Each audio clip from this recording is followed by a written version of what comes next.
हरिओम सभी साथियों को नमस्कार। मेरा योगा ज्ञान जर्नी परिवार में आप सभी का स्वागत करते हैं। जैसा कि दोस्तों हम लोगों ने प्रमुख उपनिषद को शुरू किया था, जिसमें हम लोगों ने ईशावास्य उपनिषद को देखा था। आज हम लोग नंबर 2 उपनिषद केनोपनिषद के बारे में हम लोग देखेंगे। ओके, चल। तो सबसे पहले केनोपनिषद के बारे में परिचय देख लेते हैं। केनोपनिषद किस वेद से संबंधित है ना, इसके बारे में चर्चा कर लेते हैं। सबसे पहले तो यह उपनिषद जो है वो सामवेद से संबंधित थे। सामवेद में भी जो तलवकार ब्राह्मण है उसके अंतर्गत ये उपनिषद आता है। ठीक है, तलवकार को जेमेनीय उपनिषद भी कहा जाता है। जेमेनीय उपनिषद भी कहा जाता है। तलवकार ब्राह्मण के अस्तित्व के संबंध में कुछ पाश्चात्य विद्वान जो कि संदेह हो गया था कि जो मतलब पाश्चात्य विद्वानों में संदेह हो गया था, परंतु जो एक थे डॉक्टर बर्नेल को कहीं एक प्राचीन प्रतिलिपि मिली, तब से वह संदेह जाता है, मतलब दूर हो जाता है, संदेह जाता है। ठीक है, यानी कहा गया कि जो पाश्चात्य विद्वानों को एक संदेह हो गया था, परंतु जो डॉक्टर बर्नेलकर थे कहीं से एक उनको प्राचीन प्रतिलिपि मिल गई थी, तब से वह संदेह मतलब जाता है, दूर हो जाता है वो संदेह। ठीक है, इस उपनिषद से सबसे पहले केन शब्द आया। इस उपनिषद में सबसे पहले स्टार्टिंग में केन शब्द आता है। जैसे हम लोगों ने ईशावास्य उपनिषद पढ़े थे जिसमें स्टार्टिंग में ईश शब्द आया था, है ना, ईशावास्यमिदं सर्वम, है ना। तो स्टार्टिंग में केन शब्द आता है, इसीलिए इसका नाम क्या बताया गया है, केनोपनिषद रखा गया है। ठीक है, और ये तलवाकार उपनिषद भी कहा जा सकता है या फिर ब्राह्मण उपनिषद भी कहा जाता है। ठीक है, इसी को जेमेनीय भी कहा जाता है, ध्यान रखना आप लोग। तलवकार ब्राह्मण का यह नवम अध्याय है, यानी तलवकार ब्राह्मण में जो अध्याय बताए गए हैं, है ना, 1 2 3 4 इस तरीके से। तो सबसे पहले जो नववा अध्याय है, ये जो नववा अध्याय है ना, वही ये केनोपनिषद है। वहां का जो नववा अध्याय को अलग निकाला गया और उसका नाम दिया गया केनोपनिषद। ठीक है, इसके पूर्व के जो 8 अध्याय थे, 8 जो अध्याय थे ना, उसमें अंतकरण शुद्धि के लिए विभिन्न कर्म उपासना का वर्णन किया था, कर्म का वर्णन किया था 8। इसलिए नहीं तो हम 8 को भी उठा सकते थे, 7वें को भी उठा सकते थे। क्यों नहीं उठाया, क्योंकि भाई वहां पर कर्म की बात की गई है। अब ये जो 8वें में क्या बताया गया है, ब्रह्म तत्व की बात की गई है। ब्रह्म तत्व के बारे में गहन अध्ययन मिलता है इसमें, इसीलिए इसको उपनिषद की श्रेणी में एक तरीके से रखा भी गया है। ठीक है, और इसमें गुरु और शिष्य का संवाद मिलता है। गुरु और शिष्य का क्या मिलता है, संवाद मिलता है। ठीक है, तो इसी के बारे में हम लोग चर्चा करने वाले हैं। यहां तक कोई दिक्कत है आप लोगों को? ओके, आगे बढ़ते हैं। सामवेद से संबंधित केनोपनिषद ध्यान रखना, ये शांति पाठ है। ठीक है, और यहां से यहां देखिए, शांति पाठ तो हो गया, यहां पर देखिए आगे। अब शुरू करते हैं यहां से। तो सबसे पहले देख लीजिए आप लोग, इसमें जो है ना 4 खंड है। कितने खंड है बताइए? टोटल 4 खंड है, 4 खंड है। और मंत्र कितनी संख्या है मंत्र की बताइए, कोई बता सकता है मुझे? मैंने बताया था क्वेश्चन करते समय, 34 सर, याद है? 34 है सर। 34 मंत्र है। ठीक है, 34 मंत्र है। तो 4 खंड में 34 मंत्र है। ठीक है, तो सबसे पहले प्रथम खंड में देखते हैं। 34 मतलब ये हमारा एक क्लास में हो जाएगा। ठीक है, तो पहले चतुर्थ 4 खंड में 4 खंड में 34 मंत्र आते हैं। ठीक है, इसमें हम लोग पहले प्रथम खंड के बारे में चर्चा करते हैं। इसमें संवाद पता है ना, गुरु और शिष्य के बीच में संवाद। ठीक है, गुरु और शिष्य के बीच में। ओके, देखिए, तो सबसे पहले देखिएगा आप लोग, केन शब्द आया इसीलिए केन उपनिषद नाम रखा गया इस उपनिषद का, केन उपनिषद का। यहाँ पर देखिए, ओम केन शीतम पतति प्रेषितम मनः केन प्राण प्रथम प्रेति युक्त केन शीतम वाचम इमं वदंती चक्षु श्रोत्रम क उ देव युनक्ति। यानी कि ये जो केन है, यानी केन का मतलब है किसके द्वारा सत्ता पूर्ति पाकर यानी प्रेरित और या फिर संचालित होकर मन अपने विषयों में उन्नत यानी पहुंचता है यानी गिरता है। मन अपने विषयों में जाता है किसके द्वारा, है ना, केन यानी किसके द्वारा, फिर से ये नियुक्त होकर अन्य सब में श्रेष्ठ प्राण चलता है। सबसे श्रेष्ठ कौन है, प्राण है। वो कैसे चलता है, किसके द्वारा चलता है, केन, और किसके द्वारा, क्रियाशील हुई वाणी से हम लोग बोलते हैं। और देव चक्षु या नेत्रेंद्रिय नेत्रेंद्रिय कर्णेंद्रिय नियुक्त करता है, अपने अपने विषयों के अनुभव में लगाता है। कितने बातें आई बताइए। सबसे पहले किसके द्वारा, केन यानी किसके द्वारा, बताए किसके द्वारा। ये जो पहला है कौन है, मन प्रेरित होता है विषयों में। दूसरा क्या है, किसके द्वारा, प्राण, प्राण। तीसरा क्या बताया गया है, बताइए, क्रियाशील हुई वाणी, वाणी। फिर बताया गया है कौन, देव यानी चक्षु और कर्णेंद्रिय नियुक्त करता है। ये दोनों को एक साथ रखा गया है, नेत्र और चक्षु, नेत्र और क्या हुआ, श्रोत्र, श्रोत्रेंद्रिय यानी कर्णेंद्रिय, कर्णेंद्रिय। ठीक है, किसके द्वारा प्रयुक्त होते हैं। तो ये कितने प्रश्न है बताइए, 4 प्रश्न। कितने प्रश्न हैं, ये जो 4 प्रश्न हैं किसके द्वारा ये प्रवृत्त होते हैं। तो बताइए इसको प्रवृत्त करने वाला कौन है। तो गुरु कहते हैं, यानी ये प्रश्न है 4, किसके प्रश्न है बताइए, शिष्य के। शिष्य के 4 प्रश्न पूछा जाएगा तो बताना प्रश्न। ठीक है, अब किसके द्वारा क्वेश्चन आया है, मन किसके द्वारा विषयों में जाता है, प्राण कैसे चलता है, किसके द्वारा चलता है, वाणी ये किसके द्वारा हम बोल रहे हैं, किसके द्वारा देख रहे हैं, किसके द्वारा सुन रहे हैं। तो ये हर किसी का प्रश्न है ना। तो गुरु कहते हैं, अब इसके उत्तर में गुरु जो उसके उत्तर में उत्तर देते हैं गुरु। गुरु कहते हैं, देखिए अब यहां पर देखिएगा, जो मनस यानी मन का भी मन अर्थात कारण, मन का भी मन यानी उसका कारण, प्राण का भी प्राण यानी उसका कारण, वाक इंद्रिय यानी वाक का भी वाक, ठीक है, वाक इंद्रियों का भी वाक, श्रोत्र इंद्रियों का भी श्रोत्र, ठीक है, मन प्राण वाणी, ठीक है, श्रोत्र और चक्षु इंद्रियों का भी चक्षु। ज्ञानी जन यानी इन सबका प्रेरक जो है परमात्मा है।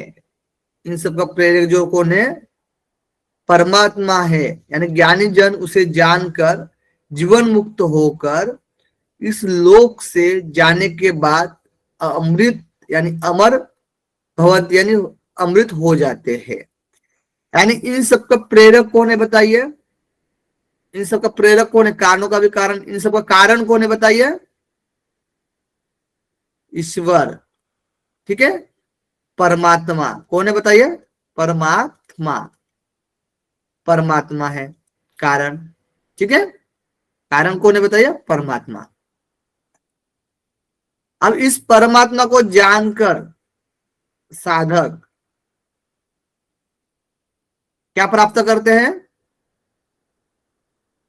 जीवन मुक्त होकर विदेह मुक्त, जीवन मुक्त होकर अमृत प्राप्त करते हैं, यानी उस परमात्मा को प्राप्त करते हैं।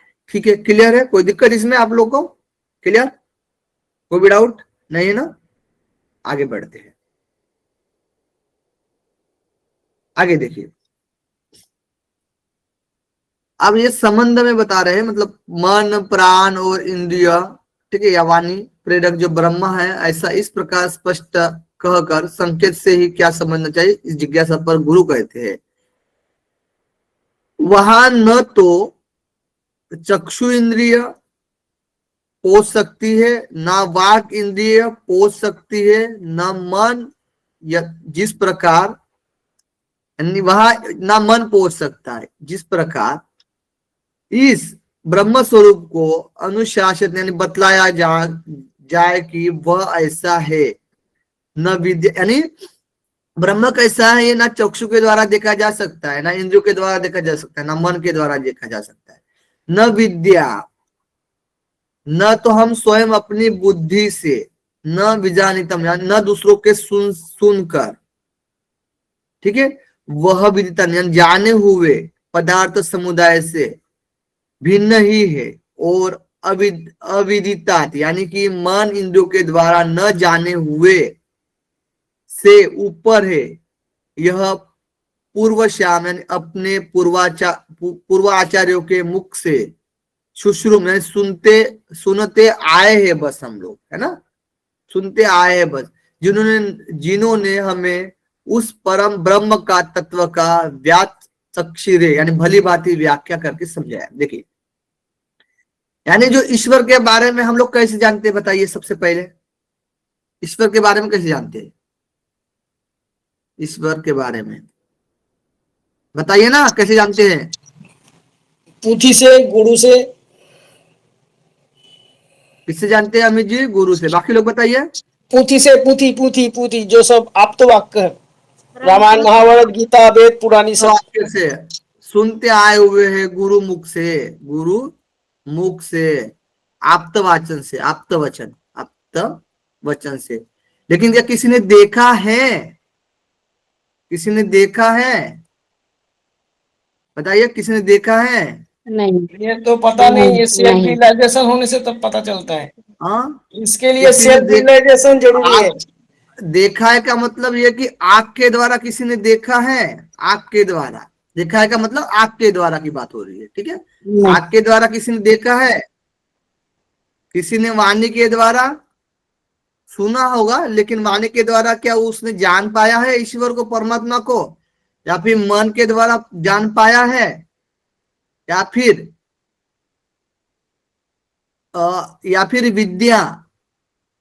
विद्या के द्वारा भी नहीं जान पाया है किसी ने, ठीक है ना। विद्या के द्वारा जान पाएंगे, ना बुद्धि के द्वारा जान पाएंगे उस परमात्मा को, ना किसी से सुनकर ही जानते हैं, यानी मतलब वह जाने हुए पदार्थ समुदाय से अत्यंत भिन्न है, ठीक है, ना श्रवण से, न दूसरों से सुनकर, श्रवण से, ठीक है ना। आप आंख से नहीं जान सकते हो, नेत्र से नहीं जान सकते हो, ना वाणी से नहीं जान सकते हो, मन से नहीं जान सकते हो, विद्या से नहीं जान सकते हो, बुद्धि से नहीं जान सकते हो, सुनने से नहीं जान सकते हो। ये क्वेश्चन में आया हुआ, ये सब लोग ध्यान रखना आप लोग, ठीक है। सिर्फ आप्तवाचन से हम लोगों ने सुना है बस, ठीक है, लेकिन इसके द्वारा नहीं जाना जा सकता इस परमात्मा को, ये नोट डाउन कर लीजिए आप लोग। Okay, clear everyone? अब देखिए आगे। अब उसी ब्रह्म को प्रश्न के अनुसार पुनः 5 मंत्रों से समझाया गया है। उसी ब्रह्म के बारे में 5 मंत्रों के द्वारा, अभी आगे जो 5 मंत्र है उसके द्वारा समझाया गया उसी ब्रह्म को, ठीक है। वाणी के द्वारा नहीं बतलाया गया है, अपितु वाक यानी वाणी बोली जाती है, जिसकी शक्ति से वक्ता बोलने में समर्थ होता है, उसको ही तुम ब्रह्म जानो। यतः वाणी के द्वारा बताने में आने वाले जिस तत्व की उपासना करते इदम, यह ब्रह्म नहीं है। देखिए कितनी गूढ़ रहस्य की बात बताई गई है। कहने का तात्पर्य यह है कि वाणी जो निकल रही है, जिसके वजह से निकल रही है, उसको आप ब्रह्म जानो, ना कि उस वाणी से आप ब्रह्म को जान रहे हो, यानी उस वाणी से ब्रह्म को नहीं जान रहे आप, जिसके द्वारा निकल रही है वाणी उसको ब्रह्म जानो, जिसके द्वारा ये मन क्रियाशील हो रहा है, गतिशील हो रहा है, ठीक है, उसका जो कारण है वह ब्रह्म है, ना कि आप ब्रह्म से जान सकते हो। जिसके द्वारा देख रहे हो आप वो ब्रह्म है, ना कि चक्षु के द्वारा देख सकते हो। क्लियर? जिसके द्वारा ये प्राण चलता है वह ब्रह्म है, ना कि प्राण के द्वारा जान सकते हो। यही अब पांचों श्लोक में यही बात की गई। तो सबसे पहले बताइए चौथे नंबर में क्या बताया गया है। वाणी लिख ले वाणी। ओके डन, एक लाइन में हो जाएगा आपका काम। शॉर्ट करने का तरीका बस आना चाहिए। ठीक है, नेक्स्ट देखिए, जिसके द्वारा मन, ये क्या है, मन की बात है, मन। ठीक है, मन। देखिए यहां पर लिखा हुआ भी है, मैं हाईलाइट ऐसे नॉर्मली पढ़ लेता हूं लगे तो। ठीक है, मन से ही मतलब नहीं जाना जा सकता है। ठीक है, ठीक है, ये मन यानी मन जो गति कर रहा है जिसके द्वारा, यानी उसका जो कारण है वह है ब्रह्म। ठीक है, फिर क्या बताया गया है, चक्षु। 6 नंबर में क्या है, चक्षु है। चक्षु जिसके द्वारा देख रहे हैं वह ब्रह्म है। ओके ओके,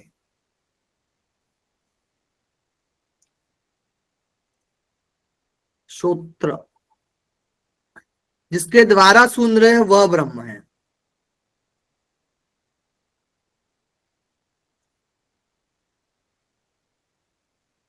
प्राण,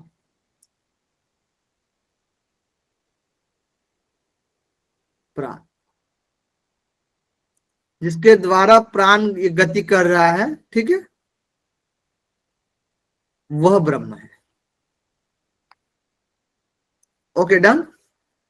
सबसे पहले क्या देख लिया हम लोगों ने, वाणी।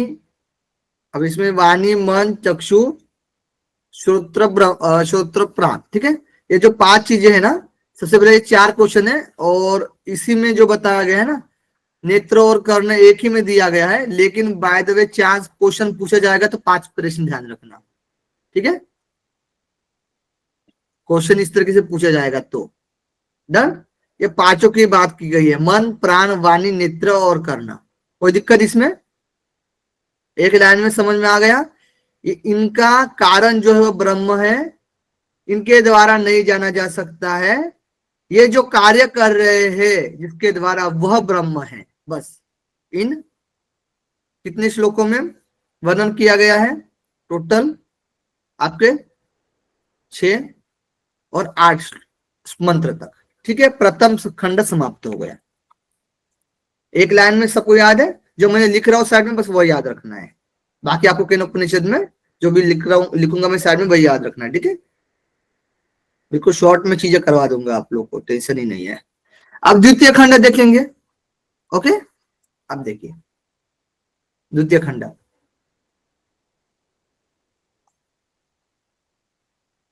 यदि तू यह मानता है कि भली भांति जान गया हूं ब्रह्म का स्वरूप, तो थोड़ा सा ही जानता है। मतलब आप मान रहे कि मैं जान गया हूं ब्रह्म का स्वरूप, तो थोड़ा सा ही जानता है। ठीक है, इस का जो स्वरूप है, स्वरूप है इसका जो स्वरूप, यानी देवताओं में वह सब मिलकर भी अल्प ही है। इसलिए मैं मानता हूं कि तेरा जाना हुआ एवं निसंदेह विचारणीय है। यानी गुरु कह रहे हैं शिष्य से कि कोई ये बोलता है कि मैं ब्रह्म को जानता हूं, तो वो किंचित मात्र ही जानता है। देवताओं में भी सब मिलकर उसका अल्प ही देख, मतलब जानते हैं। देवताओं में भी सब मिलकर भी उसका अल्प ही है, थोड़ा सा ही है। ठीक है, इतना ब्रॉड लेवल पर उसका स्वरूप है परमात्मा का। ठीक है, क्लियर, ओके। अल्प,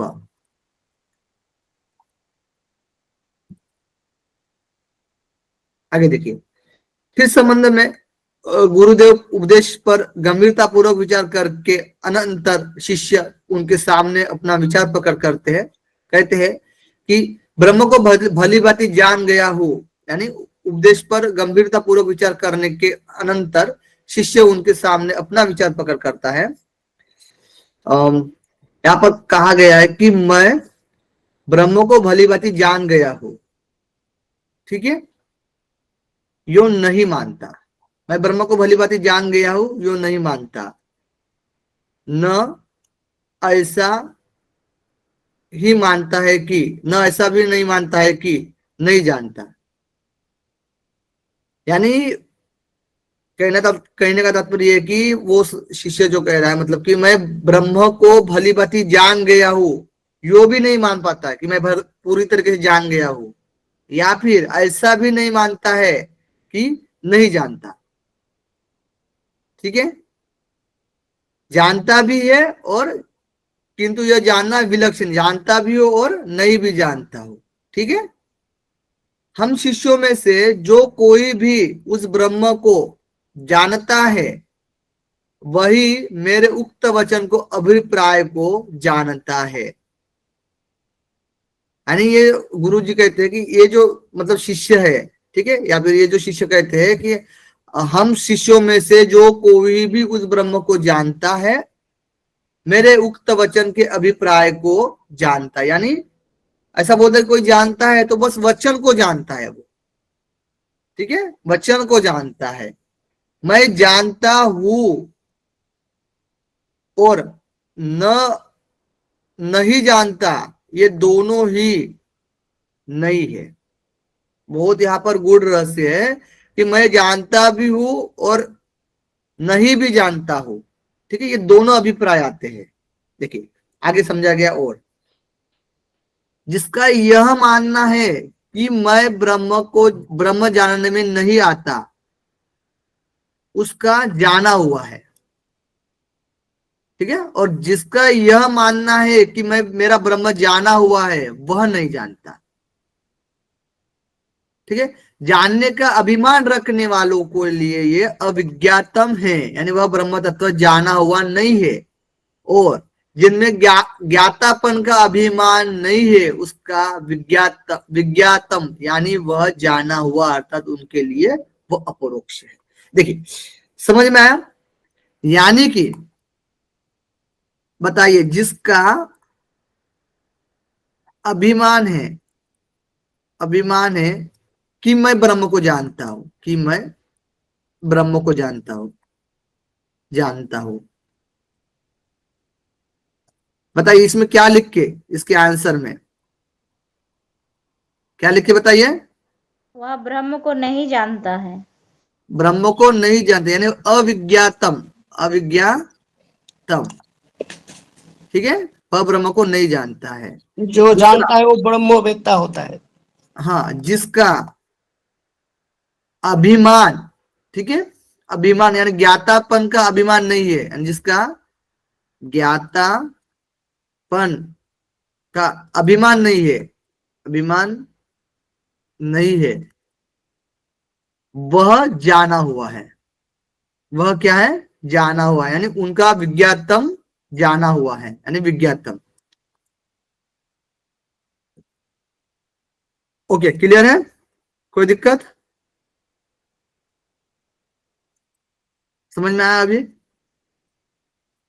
ओके, आगे देखिए। उपयुक्त प्रतिबोध यानी संकेत से उत्पन्न ज्ञान वास्तविक ज्ञान है। अमृत स्वरूप परमात्मा को प्राप्त करता है और अंतर्यामी परमात्मा से, यानी अंतर्यामी परमात्मा को जानने की शक्ति प्राप्त करता है, और उस विद्या ज्ञान से अमृत रूप परब्रह्म पुरुषोत्तम को प्राप्त होता है। ठीक है, यानी उपयुक्त प्रतिबोध से उत्पन्न ज्ञान वास्तविक ज्ञान है। यानी इस तरीके से समझ लीजिए उसका ज्ञान है, यानी अभिमान में नहीं है, तो उसका वास्तविक ज्ञान है, वही क्या पाता है? अमृत तत्व को प्राप्त करता है, अमृत को प्राप्त करता है। ठीक है, क्लियर? Okay, done. आगे बढ़ते हैं। आगे देखिए, यदि इस मनुष्य शरीर में, यानी इस मनुष्य शरीर में, यदि इस मनुष्य शरीर में पर ब्रह्म को जान लिया, तब तो यह बहुत कुशल है। यदि इस शरीर रहते हुए भी न अविदित, यानी नहीं जानता, नहीं जान पाया, तो महान विनष्ट है, यानी विनाश है, महान विनाश है।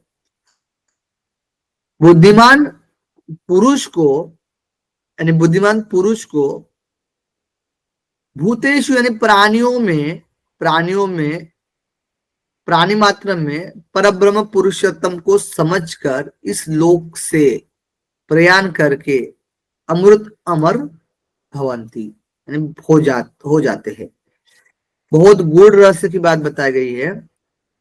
बताया गया है कि ये जो हमें शरीर मिला है, मनुष्य शरीर, प्राणी मात्रों में जो मनुष्य शरीर मिला है, ठीक है, तो इस शरीर रहते हुए समझ लीजिए नहीं जानेंगे उस परब्रह्म को, तो महान विनाश है। और इस शरीर में रहते हुए जानेंगे तो महान कल्याण है, ठीक है, यानी कुशल है। समझे? यानी कि शरीर है, ठीक है, शरीर रहते हुए जानेंगे, ठीक है, ब्रह्म को, तो क्या है?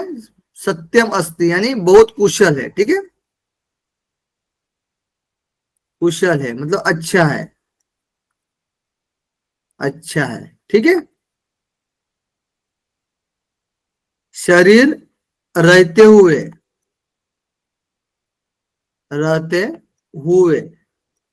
नहीं जानेंगे तो बताइए, नहीं जानेंगे तो बताइए, नहीं जानेंगे तो क्या होगा? क्या होगा? विनाश होगा, विनाश। विनाश है, ठीक है, क्लियर। द्वितीय खंड समाप्त हो गया। कोई दिक्कत इसमें? आसान लग रहा है? पढ़ने में आसान लग रहा है, लेकिन बहुत ही गूढ़ रहस्य की बात है, ठीक है। यानी शरीर रहते हुए हमें अभी शरीर मिला है, तो उसका हमें काम करना है, ठीक है, और उस ब्रह्म को जानना है। वैसे भी कहने का तात्पर्य है कि कुछ लेकर तो आए नहीं है, कुछ लेकर तो जाना है नहीं, तो इससे अच्छा कि भाई शरीर मिला है तो उसका साधना में लगाना है और उस ब्रह्म को जानना है, तभी कल्याण है। नहीं तो शरीर मिला है, भोग विलास करके भी ये शरीर का नाश होने ही वाला है, और भोग विलास भी शरीर के द्वारा ही कर रहे हैं, तो जिसके द्वारा कर रहे वो तो जाने वाला ही है, कोई फायदा होने वाला तो है ही नहीं। तो भी शरीर नहीं है, मतलब शरीर रहते हुए भी समझ लीजिए हम लोग उस ब्रह्म को नहीं जान पाए, तो महान क्या है? विनाश है। क्लियर? ओके, आगे बढ़े। ज्योत्सना जी, मीनाक्षी जी, मालविका जी,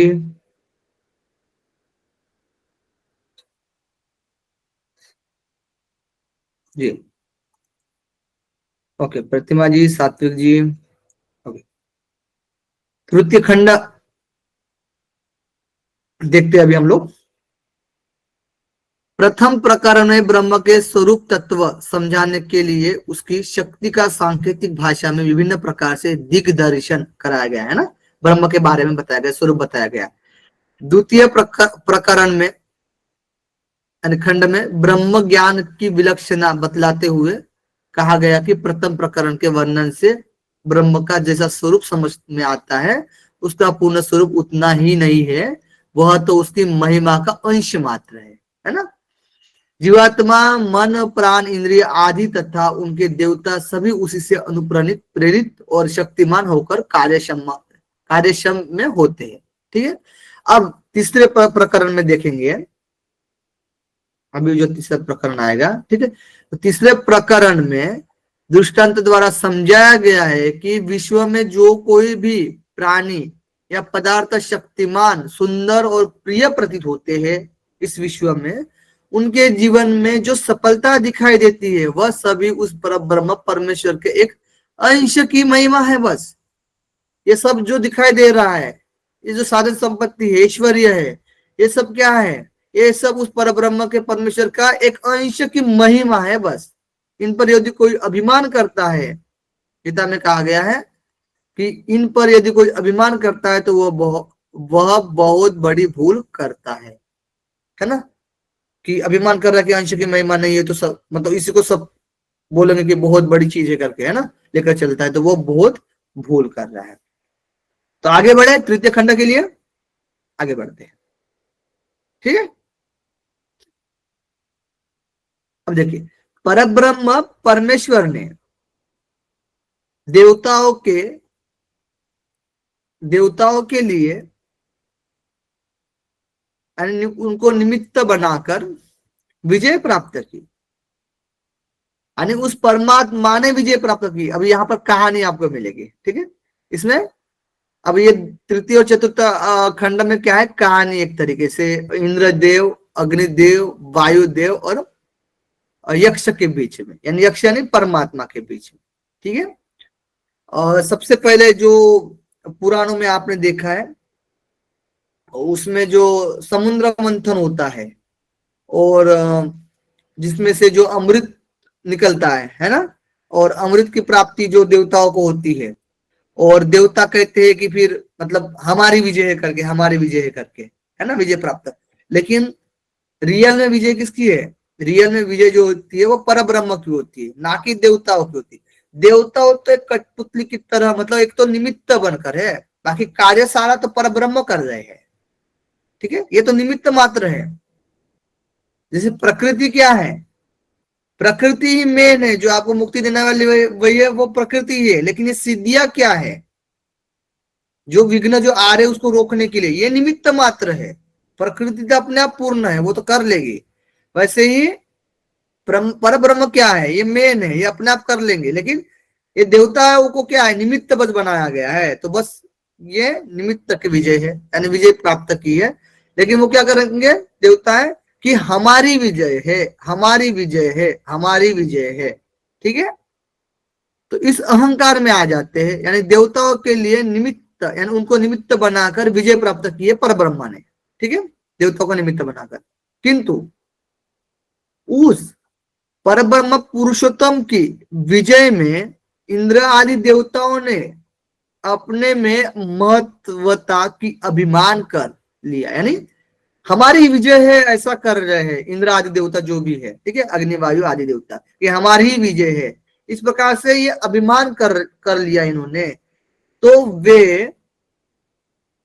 वे यो समझाने लगे कि यह हमारी ही विजय है, यह हमारी ही महिमा है। यानी ये अभिमान कर लिया इन्होंने, और वे यो समझने लगे कि यह हमारी ही विजय है, हमारी विजय, हमारी विजय। यानी इंद्र आदि जितने भी देवता लोग हैं वो किन की विजय समझ रहे बताइए? इंद्र आदि देवता, इंद्रादि देवता हमारी विजय है, हमारी विजय है, विजय है ना, हमारी विजय है, समझने लगे। लेकिन विजय किसकी है? परमात्मा की, ठीक है, ओके। आगे बढ़े, आगे देखिए। प्रसिद्ध यह है कि उस परब्रह्म इन देवताओं के अभिमान को जान लिया, है ना, और कृपा पूर्वक उनका अभिमान नष्ट करने के लिए उनके सामने साकार रूप में, यानी साकार रूप में मतलब ये कोई रूप लेकर प्रकट हो गया, और उसको यानी यक्ष रूप में प्रकट हुआ देखकर, यानी यक्ष रूप में प्रकट होते हैं, और यक्ष रूप में प्रकट हुआ देखकर यह दिव्य यक्ष कौन है ना, इस बात को नहीं जाना। यानी ये दिव्य यक्ष कौन है वो नहीं जान पा रहे थे, ठीक है, इस बात को नहीं जानते थे, नहीं जाना उन्होंने, ठीक है। तो बताइए पर ब्रह्म ने कौन सा स्वरूप लिया? क्वेश्चन आएगा, पर ब्रह्म ने साकार रूप, कौन सा साकार रूप लिया बताइए? यक्ष का। ओके, बोलते भी नहीं आप लोग, जब पूछ रहा हो तो मैं बताना चाहिए ना।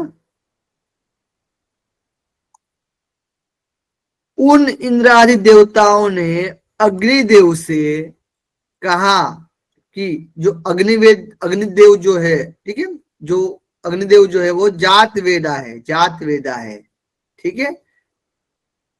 तो उनसे कहते हैं इंद्रदेव, ठीक है, इंद्रादि देव अग्निदेव से इस, यानी अग्निदेव से कहते हैं, जात वेदा से कहते हैं कि आप जाकर इस बात को जानिए कि इसका भली भांति पता लगाइए कि यह दिव्य अक्ष कौन है,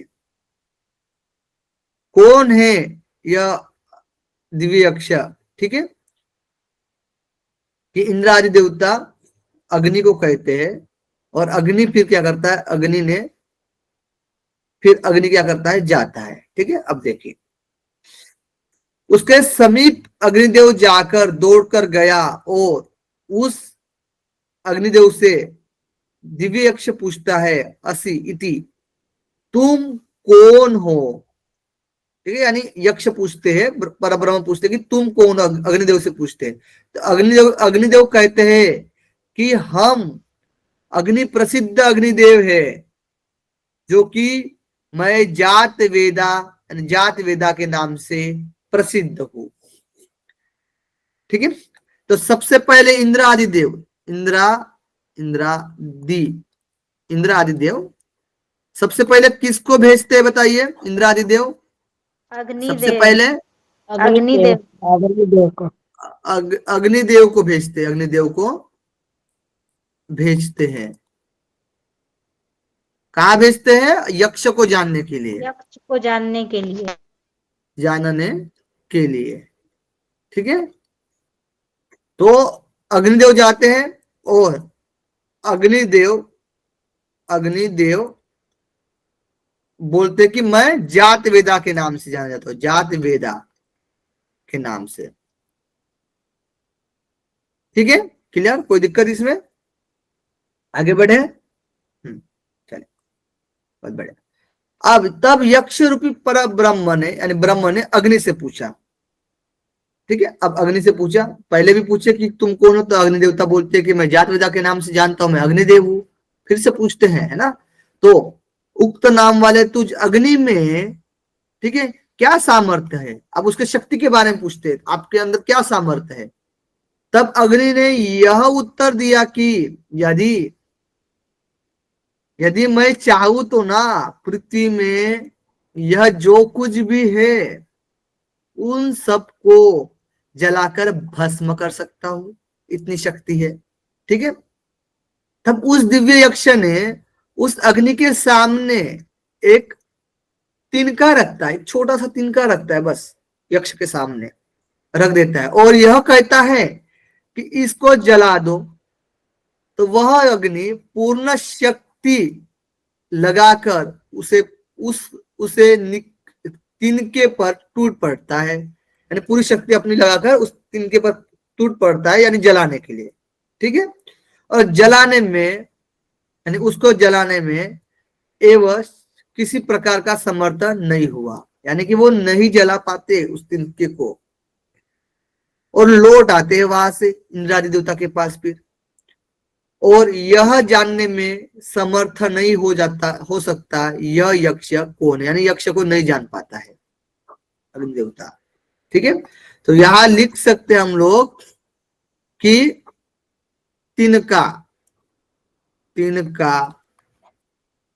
ठीक है, जला नहीं पाए। कौन नहीं जला पाए बताइए? तिनका कौन नहीं जला पाए? अग्निदेव, अग्निदेव। अब मुझे बताइए मीनाक्षी जी, अग्निदेव क्यों नहीं जला पाए तिनका? अग्निदेव, बस मीनाक्षी जी क्योंकि बताइए। सर उनमें अहंकार था, और वो वो परमात्मा सर परमात्मा उनमें के वो सामने ईश्वर ने सर क्या? बताइए। सर परमात्मा की शक्ति के अनुकूल ही वो चलते थे, तो परमात्मा ने अपनी शक्ति हटाई तो इसी वजह से फिर वो फेल हो गए, 0 हो गए। बिल्कुल, वेरी गुड। पहले तो कुछ अलग बता रहे थे आप, ठीक है, तो बहुत बड़ा। तो अग्निदेव नहीं जान पाया क्योंकि शक्ति छीन ली गई ना, शक्ति क्या की गई, छीन ली गई, क्योंकि अग्नि देवता भी किसकी शक्ति से काम करते हैं, उस परब्रह्म की शक्ति से जो काम करते हैं। इसलिए पहले उदाहरण क्यों दिया, मन, चक्षु, श्रोत्र, इंद्रिय, ठीक है, क्यों दिया गया है पहले, तो ये सब किसके अंडर काम करते हैं, परमात्मा के अंडर काम करते हैं, ठीक है, ना कि ये परमात्मा को चलाने वाले हैं। तो सेम वही फंडा है, देव ना कि परमात्मा को चलाने वाला है, परमात्मा देव को चलाने वाला है, ठीक है। इसलिए अग्निदेव से क्या है, शक्ति को छीन लेता है, इसीलिए अग्निदेव उस तिनके को नहीं जला सकता है, ठीक है, ओके।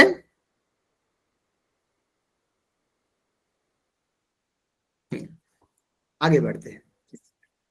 अब आगे देखिए, आगे कहते हैं, तब वायु देवता से कहा कि हे वायुदेव, यानी इंद्रदेव कहा, इंद्र देवता ने कहा कि हे वायुदेव, अब इस बात को आप जानिए, इसका भली भांति पता लगाइए, यानी ये यक्ष, दिव्य यक्ष कौन है ना। तो अब उसके समीप जो है ना, यानी यक्ष के समीप दौड़ कर जाता है वायुदेव, ठीक है, और अब्रवीत, यानी कि तब वायु ने यह कहा कि मैं वायु प्रसिद्ध वायुदेव हूं और मैं मातरिश्वा नाम से प्रसिद्ध हूं। कहते हैं कि मैं वायुदेव हूं और मातरिश्वा के नाम से प्रसिद्ध हूं। फिर यक्ष रूपी ब्रह्म ने वायु से पूछते हैं कि उक्त नाम वाले तुझ में क्या सामर्थ्य है, यदि मैं चाहूं तो, कहते हैं कि तब वायुदेव उत्तर देते हैं कि यदि मैं चाहूं तो पृथ्वी में जो कुछ भी है इन सबको, इस सबको मैं उठा लूं, यानी आकाश में उड़ा सकता हूं। वायु है ना, हवा के द्वारा उड़ा सकते हैं, ठीक है। सबसे पहले बताइए मुझे, नंबर 2 पर वायुदेव, इंद्रदेव ने किसको भेजा था बताइए, वायुदेव को, वायुदेव वायुदेव को। वायुदेव किस नाम से जानते हैं, नाम से जाने जाते हैं, मातृस्वा मातृश्वा। मातरिश्वा के नाम से, मातरिश्वा के नाम से जाना जाते हैं, ठीक है। अब तो वायु के सामने फिर क्या होगा कि तिनका रखा गया, वायु के सामने एक तिनका रखा गया और इस तिनके को उठाने के लिए बोला गया, है ना। तब वायुदेव पूर्ण शक्ति लगाकर उस तिनके के ऊपर टूट पड़ता है और किसी भी प्रकार से समर्थन नहीं हुआ, यानी किसी भी प्रकार से वो उस तिनके को उड़ा नहीं सका, ठीक है, उड़ा नहीं सका, और वहां से फिर लौट जाता है, और वह जो होता है वो यक्ष को नहीं जान पाता है, ठीक है। तो सेम प्रोसेस तिनका का उड़ा नहीं सका, है ना, उड़ा नहीं सका, ठीक है, और वापस जाता है, नहीं जानता है,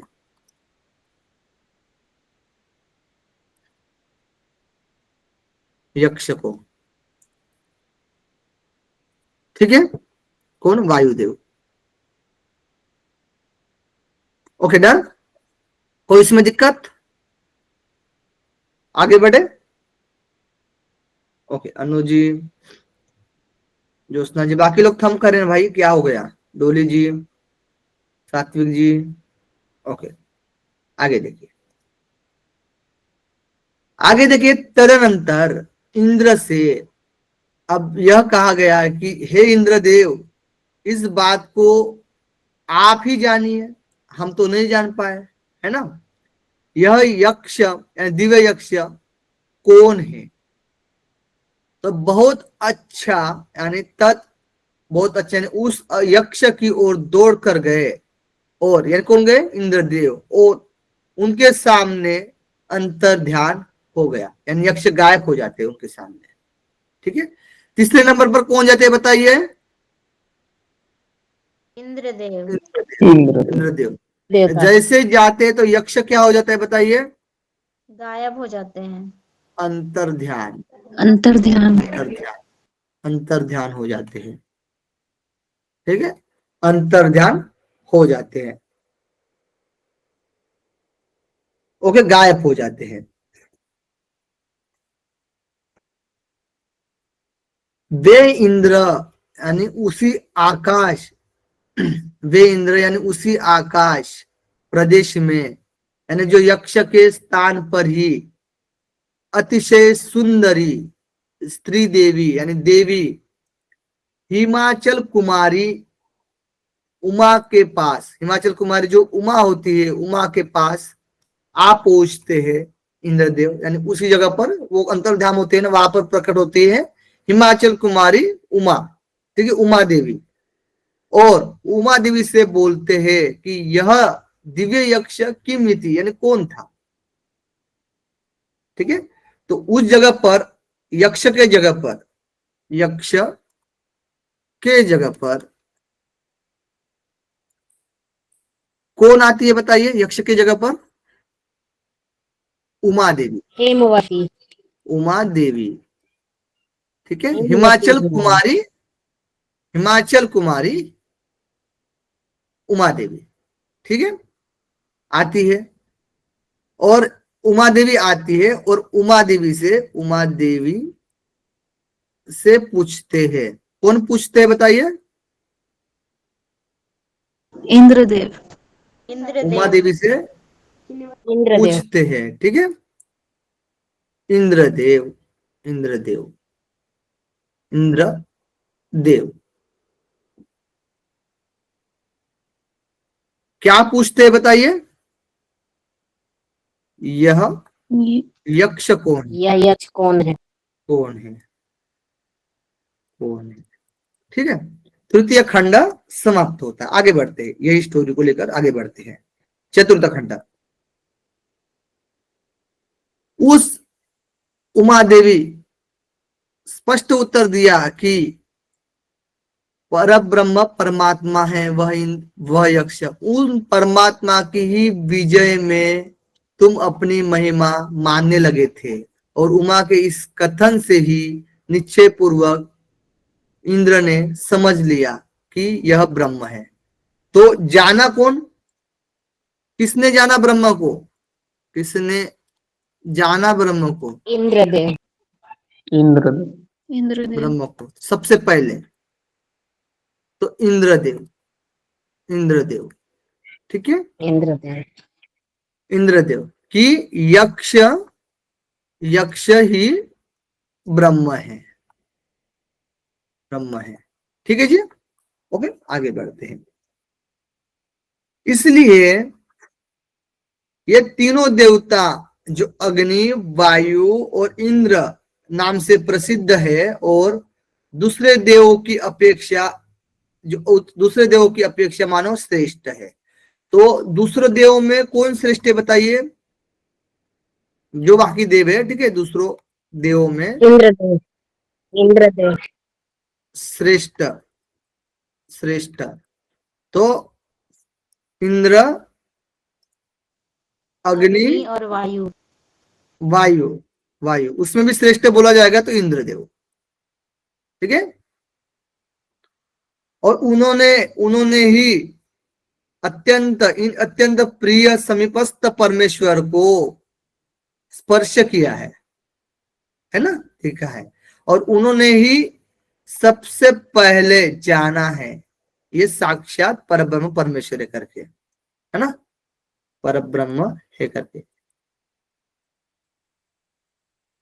ठीक है, इस श्लोक में, इस सूत्र में, दूसरे सूत्र में, चौथे के दूसरे सूत्र में जो है ना, वो बताया गया है यहाँ पर, इन्होंने ही पहले जाना है।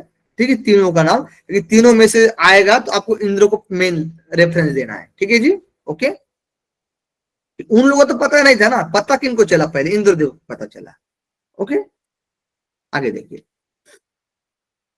अब यह कहते हैं कि संबंध में कि इन तीनों देवताओं में भी अग्नि वायु की अपेक्षा देवराज इंद्र श्रेष्ठ है।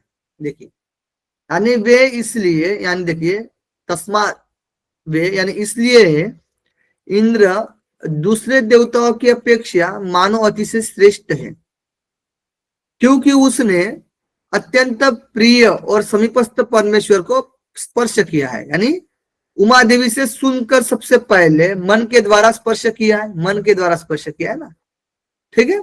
और अन्य देवताओं ने पहले भली भांति जाना है कि ब्रह्म ये साक्षात परब्रह्म पुरुषोत्तम है, ठीक है ना। इनको प्रथम पहले जाना इन्होंने, ठीक है। तो श्रेष्ठ कौन है बताइए? अग्निवायु इंद्र से। अग्निवायु इंद्र में इंद्र अग्नि इंद्र देव। वायु इंद्र इंद्र भगवान इंद्र इंद्र में श्रेष्ठ देव, ठीक है। ओके, क्लियर है। अब इंद्र कोई नाम है क्या बताइए? इंद्र कोई नाम है? नो, नहीं, उपाधि है सर। उपाधि है, पोस्ट है ये, ठीक है? डेजिग्नेशन। उपाधि है। ओके, देवता में सबसे श्रेष्ठ जो उपाधि होती है वो इंद्र की होती है। आप उपयुक्त पर ब्रह्म तत्व को आधिदेविक दृष्टांत के द्वारा संकेत से समझाते हैं। यानी आधिदेविक दृष्टांत यानी उसके आधिदेविक रूप को बताया जाता है पर ब्रह्म के, ठीक है। आधिदेविक दृष्टांत को बताया जाता है। उस ब्रह्म का यह आदेश यानी सांकेतिक उपदेश, जो कि विद्युत यानी बिजली का आदेश जो होता है, सांकेतिक उपदेश जो है यानी विद्युत यानी बिजली का चमकना सा तथा मिशतम या नेत्रों का झपकना सा, इस प्रकार आदिदेवत यानी आदिदेविक उपदेश है। बताइए, आदिदेविक उपदेश, आदिदेविक उपदेश, आदिदेविक उपदेश, आदिदेविक, ठीक है। क्या क्या है बताइए? विद्युत, विद्युत और नेत्रों का झपकना, विद्युत और विद्युत और नेत्रों का झपकना, निम्नलिखित ये बोलेंगे, लिखेंगे नियमी मिशत मिशत। ओके, देखिए विद्युत यानी बिजली एकदम से मतलब आ जाती है, बराबर है, नेचुरल है ना, नेचुरल है ना, जो प्रकृति संबंधित नेचुरल है, तो आदिदेवी के रहेंगे बिल्कुल। और नेमी मिशत जो नेत्र पलक झपकना है ना, ये भी नेचुरल तौर पर चल रहे हैं, तो ये भी क्या आदिदेवी। फिर बताते हैं कि इसी बात को आध्यात्मिक भाव से समझे। अभी आध्यात्मिक रूप देखते हैं। तो जो कि मन यानी मन, जो हमारा मन होता है, जो मन इस ब्रह्म के समीप गच्छति यानी जाता हुआ सा भी प्रतीत होता है, तथा इस ब्रह्म के अभिक्षण में निरंतर अतिशय प्रेम पूर्वक स्मरण करता है, इस मन के द्वारा संकल्प अर्थात उस ब्रह्म के साक्षात्कार की उत्कटता अभिलाषा भी है, ठीक है। तो आध्यात्मिक बताया गया है, उस ब्रह्म के लिए आध्यात्मिक संबंध मन से बताया गया है। यानी कहने का तात्पर्य आध्यात्मिक क्या करता है, यानी मन क्या करता है बताए, संकल्प विकल्प, और इतना फास्ट जाता है, उस तरीके से इनका जो आध्यात्मिक रूप बताया गया है एक तरीके से ब्रह्म का, ठीक है, जो मन से संबंधित है। अब तीसरा यहां पर अभी देखिए,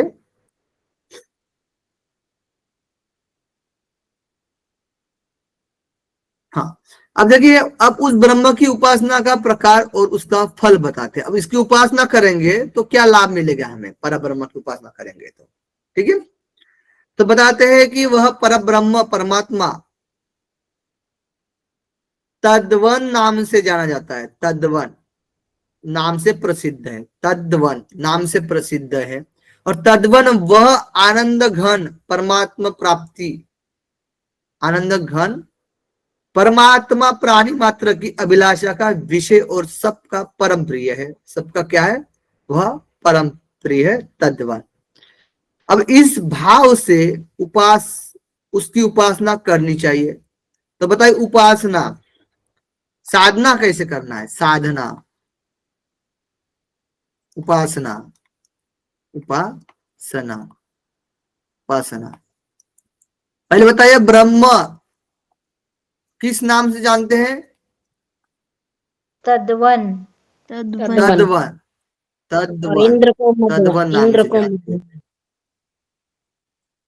इंद्र को मघवन। क्या बोले, मघवन? जी, अभी तक तो ऐसा शब्द आया है क्या? आए नहीं, अभी तक तो नहीं आया है, लेकिन नोश आएगा। मघवन बोला जाता है इंद्र को। तो आएगा तो बताएंगे, आएगा तो बताएंगे, एक मिनट। अभी आया नहीं है, ठीक है, मुझे लगा कि मेरे से कुछ छूट ना जाए ना, ठीक है। अब उपासना कैसे करनी चाहिए, तो कहा गया है कि ये जो तद्वन जो होता है वो आनंद घन यानी परमात्मा प्राणी मात्र की अभिलाषा का विषय है, हमारी अभिलाषा का विषय है भाई, सबका परम प्रिय है, भाव से, इस भाव से, यानी परम प्रिय, परम प्रिय भाव से, भाव से क्या करना चाहिए, उसकी उपासना करनी चाहिए, जो कि जो भी साधक उस ब्रह्म को इस प्रकार जान लेता है, उसको संपूर्ण प्राणी सब ओर से हृदय से चाहते हैं, वह प्राणी मात्रा का प्रिय हो जाता है, ठीक है। तो उस भाव से निसंदेह सब लोग उस प्रेम भाव से जानेंगे, यानी उपासना करेंगे, तो प्राणी मात्रा का क्या हो जाता है, प्रिय हो जाता है,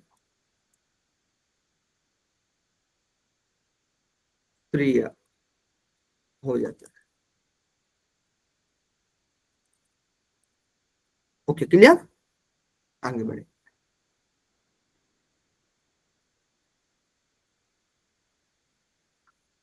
अब शिष्य कहते हैं, हे गुरुदेव, उपनिषद, देखिए उपनिषद यानी ब्रह्म संबंधित रहस्यमय विद्या का उपदेश कीजिए। इस प्रकार शिष्य प्रार्थना करने पर गुरुदेव कहते हैं कि तुझको रहस्यमयी ब्रह्म विद्या बतला दी, तुझको निश्चय ही ब्रह्म विद्या यानी ब्रह्म विषय रहस्यमयी विद्या जो है वह बतला चुके हैं, इस प्रकार तुम्हें समझना चाहिए। यानी अब शिष्य कहते हैं गुरुदेव से कि ब्रह्म विद्या बताइए, उपनिषद विषयक जो ब्रह्म विद्या है वो बताइए, ठीक है। तो उपनिषद जो ब्रह्म विद्या है, ब्रह्म विद्या है, विद्या है, तो बताने के लिए कहते हैं। तो ये जो अभी तक जो चर्चा चल रही थी वो क्या थी बताइए, उपनिषद ब्रह्म विद्या की ही रहस्यमय था, मतलब उपनिषद ब्रह्म विद्या ही थी, ठीक है, जो कि गुरुदेव क्या बोलते हैं, बता दिए रहते हैं, ठीक है, शिष्य को। ओके, क्लियर, जो अभी तक बताया वही है ब्रह्म विद्या, मतलब उपनिषद यानी ब्रह्म संबंधित जो रहस्यमय जो विद्या है वो विद्या बता चुके हैं, ठीक है। तो रहस्यमय विद्या ही है, उपनिषद में जो कहानी दी गई है और जो चीजें बताई गई है, ठीक है। अब संबंध में कहते हैं कि ब्रह्म विद्या के द्वारा शून्य मात्र से ही ब्रह्म के स्वरूप का रहस्य समझ में नहीं आता है ना, शून्य मात्र से नहीं समझ में आया, इसके लिए विशेष साधनों की आवश्यकता होती है, इसलिए अब उन प्रधान साधनों का वर्णन करते हैं। यानी शून्य से तो समझ में नहीं आता है, तो फिर विशेष साधन की आवश्यकता होती है उस ब्रह्म को जानने की, तो उस साधना के बारे में बताते हैं।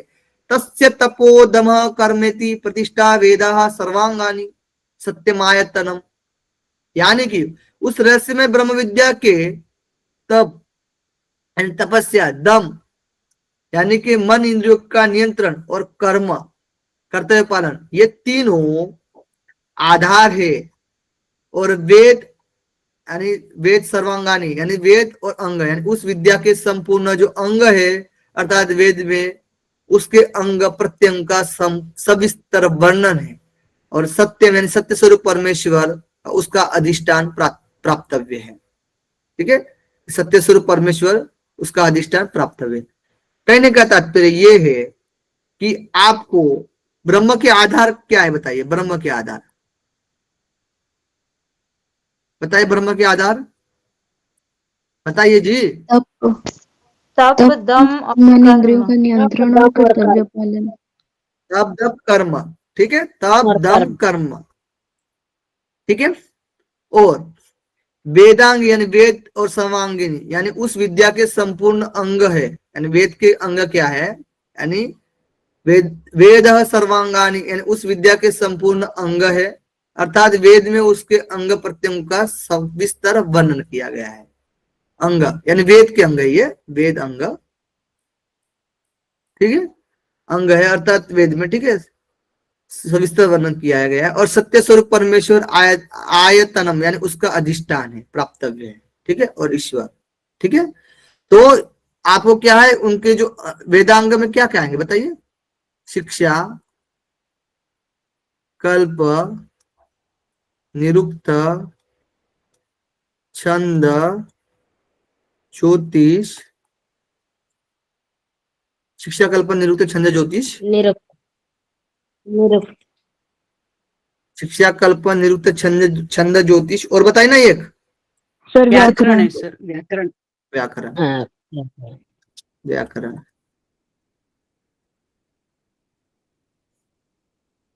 व्याकरण, ठीक है, ये क्या है, वेदांग है, वेदांग, ठीक है, वेद के अंग है, ठीक है।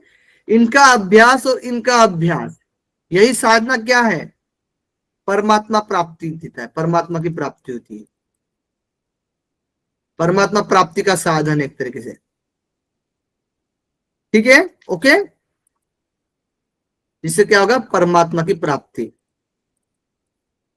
प्राप्ति, डन, आगे बढ़े।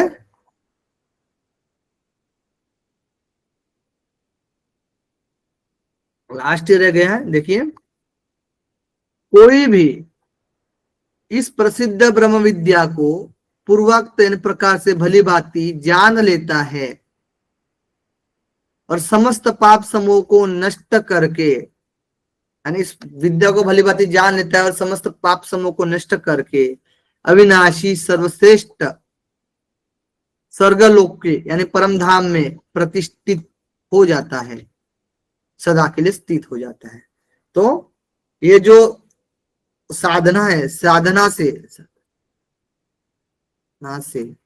क्या दूर करना है बताइए, पाप दूर, पाप दूर, पाप दूर करके क्या करना है, सर्वश्रेष्ठ स्वर्गलोके, स्वर्गलोके, स्वर्गलोक का मतलब क्या है, स्वर्गलोक का मतलब है कि उस परम धाम में प्रतिष्ठित हो जाता है, यानी परमात्मा की प्राप्ति।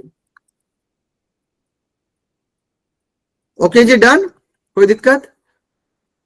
इस तरीके से आपका जो केनोपनिषद है वो कंप्लीट होता है, चतुर्थ खंड समाप्त, सामवेदीय केनोपनिषद समाप्त। कोई दिक्कत इसमें, 5 मिनट में मैं बता देता हूं आप सबको, ठीक है, 5 मिनट भी नहीं लगेंगे, डिवाइस के रूप में देख लेते हैं।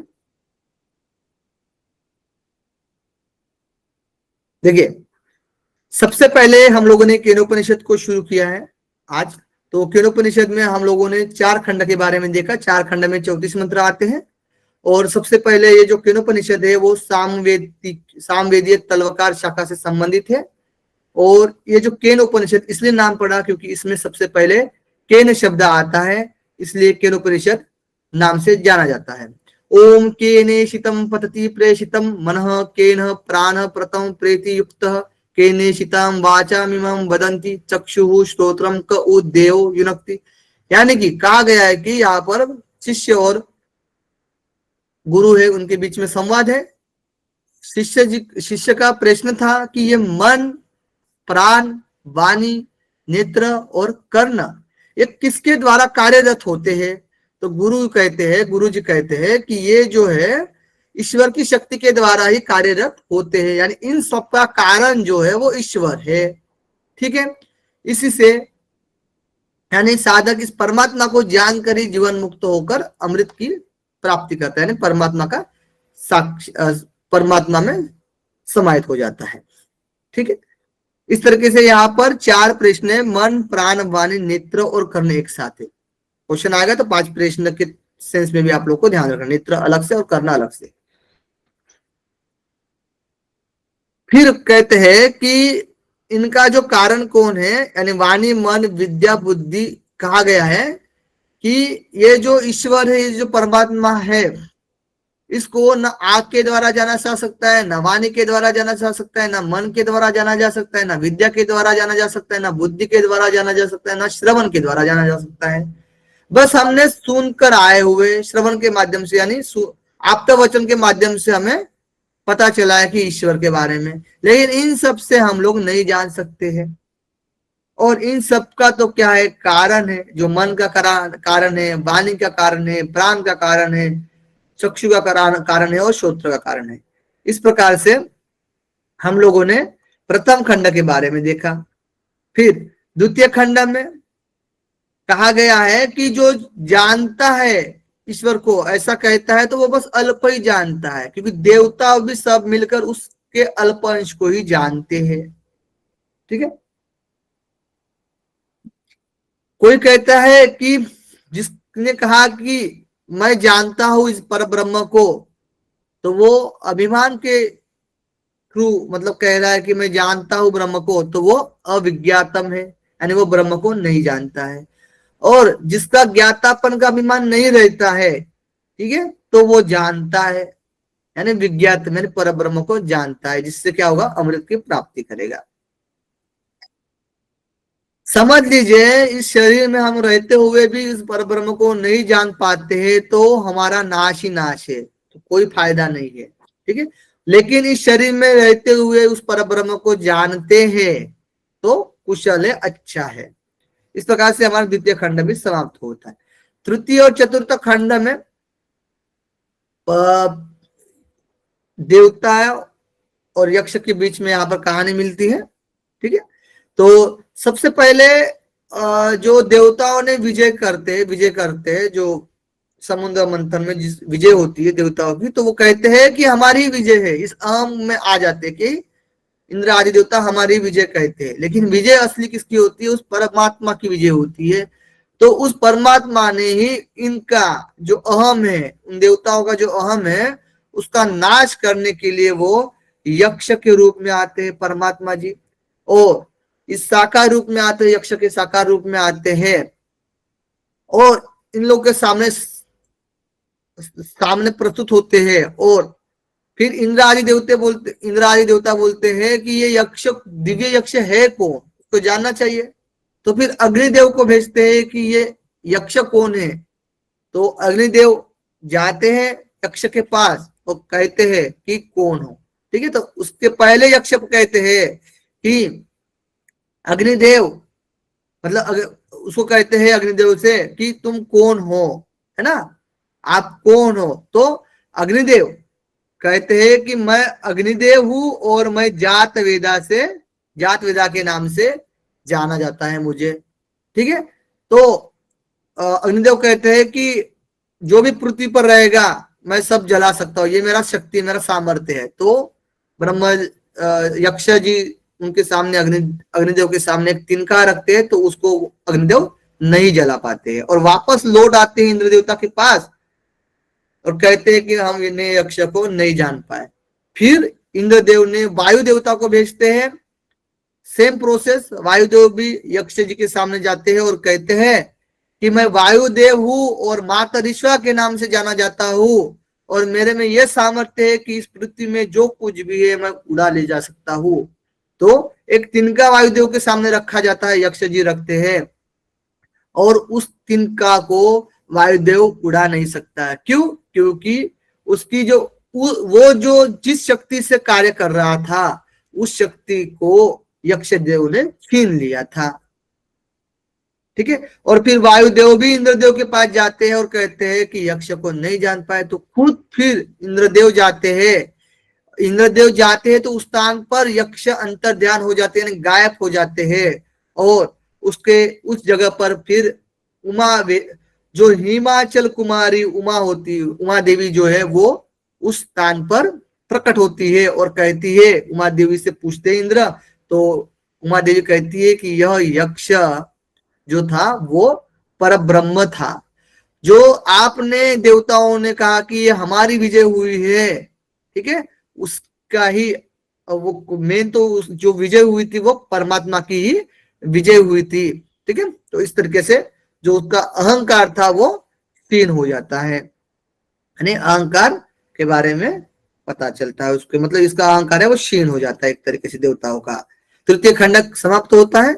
चतुर्थ खंड में कहते हैं कि इसी में कि सबसे पहले जो फिर ब्रह्म को जो जानते हैं वो है सबसे पहले इंद्रदेव जानते हैं, इंद्रदेव को ही पता चलता है। तो सभी देवताओं में श्रेष्ठता की बात आएगी तो इंद्र अग्नि वायु देवता श्रेष्ठ है, और उसमें भी श्रेष्ठता की बात आएगी तो वो है इंद्रदेव की। इन्होंने सबसे पहले उस ब्रह्म को जाना था। ठीक है, अब ब्रह्म को तो जाना था, अब ब्रह्म के बारे में चर्चा मिल रही है, तो अब ब्रह्म की शक्तियों के बारे में बताते हैं कि आदिदेविक शक्तियां, तो विद्युत के समान उनकी आदिदेविक शक्ति होती है, और नियमित यानी कि इंद्रियों यानी नेत्र का पलक झपकना, इस प्रकार से उनकी आदिदेविक शक्ति होती है। आध्यात्मिक शक्ति मन की जैसे गति होती है, इस प्रकार से उनकी शक्ति बताई गई है। और इस परब्रह्म को तद्वत नाम से जाना जाता है, तो परब्रह्म का नाम क्या है? तद्वत नाम से जाना जाता है। ठीक है, और इसकी साधना कैसे करनी चाहिए? तो जो भी भाव रखता है प्राणी मात्र, जो भी भाव रखता है, ठीक है, परम प्रिय भाव रखता है परमात्मा के प्रति, तो वो प्राणी मात्रा के लिए क्या हो जाते हैं? परमात्मा प्रिय हो जाते हैं। अब शिष्य का यह कहना था कि अब उपनिषद विषय ब्रह्म विषय जो रहस्यमयी विद्या है वो बताइए। तो कहते हैं गुरुदेव कि ये जो अभी तक बताई गई है वो सब क्या है? ब्रह्म संबंधित रहस्यमयी विद्या ही है।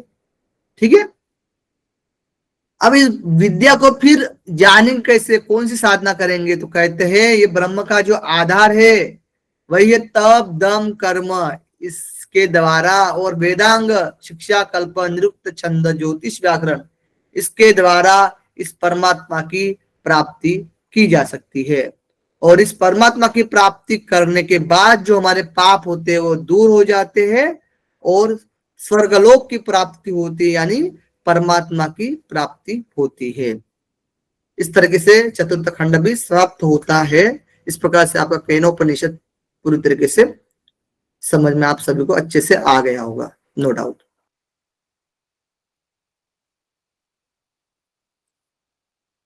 सबसे पहला क्वेश्चन आपके स्क्रीन के सामने है केनोपनिषद का। केनोपनिषद में केनोपनिषद कैसे नाम पड़ा? ऑप्शन है ए ऑप्शन ए सर, पहले केन शब्द पहले केन शब्द आने से। Very good. केनेशितम पतति प्रेषितम मना, है ना? ठीक है, केन उपनिषद को किस नाम से जाना जाता है? तलोकार उपनिषद, तलोकार उपनिषद और ब्राह्मण उपनिषद, ये और भी दोनों। बहुत बढ़िया, वेरी गुड, दोनों। केनोपनिषद किस वेद से संबंधित है? यजुर्वेद, सामवेद, सामवेद, सामवेद, सामवेद, सामवेद, सामवेद, सामवेद से संबंधित। बहुत बढ़िया, सामवेद। केन उपनिषद तलोकार ब्राह्मण का कौन सा अध्याय है? नवम, चतुर्थ, नवा नवा सर, नवा नवम, नवम। चतुर्थ खंड है, 4 खंड में मिस्टेक है सर चतुर्थ, केन उपनिषद में किसके मध्य संवाद है? Option D, option D sir, गुरु शिष्य के मध्य, गुरु शिष्य के मध्य, डी ऑप्शन। बहुत बढ़िया, वेरी गुड। केनोपनिषद में सत्य की पहचान कीजिए। ए और सी बाकी सर, सभी लोग आंसर करें। ऑप्शन डी, ऑप्शन डी, ए और सी, ए और सी, चलिए ए और सी, बहुत बढ़िया, ए और सी। केन उपनिषद में 4 खंड है और 34 मंत्र है। अगला क्वेश्चन, केन उपनिषद किसकी कहानी मिलती है? केन उपनिषद में यक्ष और देवता, यक्ष और देवता, यक्ष और देवता, यक्ष और देवता, option B, option B, option B, बहुत बढ़िया। केन उपनिषद में प्रथम खंड में शिष्य गुरु से कितने प्रश्न पूछते हैं? 4, चार, यहाँ पर 4 आएंगे, ठीक है, 4 आएंगे। बाय द वे आएंगे तो यहाँ पर लगाना, लेकिन अभी मैंने 8 कर लेता है इसको, ठीक है। तो 5 भी मेन, तो 4 ध्यान रखना है, ठीक है। ऐसा आता है तो ओम के निशितम पतति प्रेषितम, यानी मन, प्राण, वाचा यानी वाणी, चक्षु और श्रोत्र। ठीक है जी, इस तरह के 4 प्रश्न। अगला क्वेश्चन है जड़ रूप अंतकरण, प्राण, वाणी, कर्मेंद्रिय, चक्षु आदि, यानी अंतकरण जड़ रूप, अंतकरण यानी मन, ठीक है? परमात्मा। मन, प्राण, वाणी आदि, कर्मेंद्रिय, चक्षु आदि ज्ञानेंद्रिय कार्य में प्रवृत्त करने वाला कौन है, यानी प्रेरक कौन है? B. B option B. B sir, B. Option B परमात्मा। परमात्मा, बहुत बढ़िया। मन किसकी शक्ति से कार्य करता है, यानी मन का कारण कौन है? ईश्वर। D sir, D option. Option D option D, ईश्वर। ईश्वर। परमेश्वर को कौन जानता है, इसके विषय में सत्य कथन है? Option A. जानने का अभिमान न रखने वाला। ना रखने वाला। न रखने वाला, बहुत बढ़िया। A option. यानी दूसरे खंड का तीसरे में बताया गया है, यस्य मतम तस्य मतम, मतम यस्य न वेदः स अविज्ञातम विज्ञानताम, विज्ञानताम विज्ञातम विज्ञानताम, है ना? चलिए, केनोपनिषद के अनुसार मिलान कीजिए। ब्रह्मा के लिए बोला गया है, बताइए ब्रह्मा का क्या नाम है? तद्वन, तद्वान। तद्वन। इंद्र के लिए? इंद्र, इंद्र के लिए? देवताओं में श्रेष्ठ। देवताओं में श्रेष्ठ। देवताओं में श्रेष्ठ। देवताओं में श्रेष्ठ। अग्नि के लिए? जात वेदा। जात वेदा। जात वेदा। वायु के लिए? मातृश्वा। मातृश्वा। और उमा देवी? हेमवती। हिमाचल कुमारी। बहुत बढ़िया। क्या आंसर आएगा हमारा? E A B D C. Option D. Option D, बहुत बढ़िया। केनोपनिषद में परमात्मा को किस जन्म में जानने की बात की गई है? अगले जन्म में, इसी जन्म में, कई जन्मों में, यह सभी? इसी जन्म में। इसी जन्म में, इसी जन्म में बात की गई है। B option B. Option B, ठीक है, यही है। यदि इस मनुष्य शरीर में जान लिया तो बहुत कुशल है ना? केनोपनिषद के अनुसार यक्ष का वर्णन मिलता है तृतीय और चतुर्थ। तृतीय और चतुर्थ खंड, ऑप्शन बी। तृतीय और चतुर्थ, ऑप्शन बी। बहुत ही बढ़िया, वेरी गुड। केनोपनिषद में परमात्मा किस रूप में अवतरित हुआ है?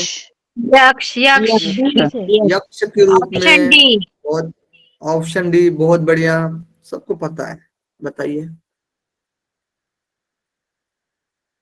है ना? यहाँ पर बताया गया ना, यक्षमिति, ठीक है। केनोपनिषद में यक्ष को जानने के लिए कौन देवता आए थे? सभी। सभी सभी अग्निदेव, वायुदेव, इंद्रदेव। ऑप्शन डी, बहुत बढ़िया। केनोपनिषद में वायुदेव, अग्निदेव अपनी शक्ति क्यों प्रकट नहीं कर पाए? इंद्रदेव ने उनकी शक्ति को ले लिया था, उन्होंने अपनी शक्ति का प्रयोग जानबूझकर नहीं किया, उनकी शक्ति यक्ष ने ले लिया था। Option C. उनकी शक्ति यक्ष ने ले लिया था। बताइए, अब क्वेश्चन करूं या ना करूं? बताइए। कीजिए सर। भूपेंद्र जी, अब आप लोग इतने आंसर कर रहे हो तो फिर क्या है, करने में मजा नहीं आ रहा है? करो सर, इतनी मुश्किल से सही हो रहे हैं। सर थोड़ा घुमा फिरा के पूछिए। घुमा फिरा कर पूछेंगे ना तो भी आप लोग आंसर देंगे, क्या आप लोगों ने पूरी तरीके से कंसिस होकर देख, मतलब अच्छे से चैप्टर बहुत अच्छा था ना सर, छोटा और सही, अच्छा चैप्टर था। इंटरेस्टिंग था। केनोपनिषद में सत्य की पहचान कीजिए। मीनाक्षी जी को मुश्किल लग रहा है, बताइए, मुश्किल से आंसर दे रही है, तो जल्दी आंसर कर पा रही है। केनोपनिषद में सत्य की पहचान कीजिए। A option A B. Option A. हाँ, ए ऑप्शन। ऑप्शन है। मन आया सर मुश्किल नहीं है, कहने का मतलब था कि बड़े दिनों के बाद इकट्ठे सारे सही हो रहे हैं। हाँ ठीक है, इतना मत लीजिए, ठीक है आप बातों को। केनोपनिषद में सत्य की पहचान कीजिए, क्या है आंसर बताइए। बी आएगा सर, देवता ए और बी, तो ए ऑप्शन। और बी क्या तो ऑप्शन? ठीक है। परमात्मा ने यक्ष का स्वरूप लिया, एकदम सही बात है। देवताओं का अहंकार तोड़ने के लिए परमात्मा ने यक्ष रूप धारण किया, एकदम सही बात है। अगला क्वेश्चन, केनोपनिषद में यक्ष के जगह पर कौन प्रकट हुए थे? उमा देवी। उमा देवी, डी उमा ऑप्शन, देवी। डी। उमा देवी, उमा देवी प्रकट हुए। बहुत बढ़िया, बहुत बढ़िया, है ना, उमा देवी प्रकट हुए थे। हेमवती। केनोपनिषद में ब्रह्म की आदिदेविक शक्तियां कौन सी है? सभी सभी। ये भी दिया है ना, क्षणस्थायी वाला भी, डी, बिजली का ऑप्शन डी। चमकना, नेत्रों का झपकना, क्षणस्थायी होना, यह सभी क्षणस्थायी होना, है ना।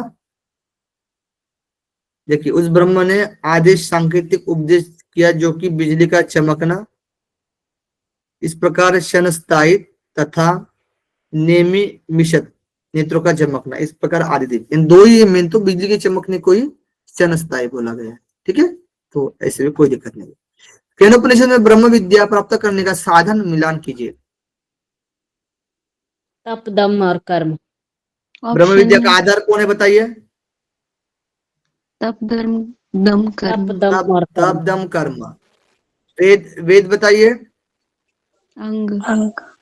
वेद अंग। वेदांग। परमेश्वर प्राप्त हुए, यानी जानना है। ठीक है, प्राप्त। Option A. एबीसी, बहुत बढ़िया, एबीसी, वेरी गुड, है ना। तस्य तपोदमः कर्मेति प्रतिष्ठा वेदः सर्वांगानि सत्यमायतम नम। ठीक, बहुत ही बढ़िया, बहुत इंपॉर्टेंट है, 48 IMP। और पहला वाला भी सूत्र याद रख लेना, ठीक है। केनोपनिषद में ब्रह्म विद्या का फल क्या है? ब्रह्म प्राप्ति। ब्रह्म की प्राप्ति, ब्रह्म प्राप्ति, ब्रह्म प्राप्ति। उपनिषदम भो ब्रूहित्युक्त्वा, तो उपनिषद ब्राह्मी वा तत्, उपनिषदम ब्रूमेति, यह मंत्र किस उपनिषद में वर्णित है? ठीक है, इस तरह से उपनिषद, उपनिषद, उपनिषद, उपनिषद, केन उपनिषद में, ठीक है, ऐसे भी आ सकता है, तो ध्यान रखना। ठीक है, चौथे का 7वां नंबर है, हो गया, खत्म सारे क्वेश्चन।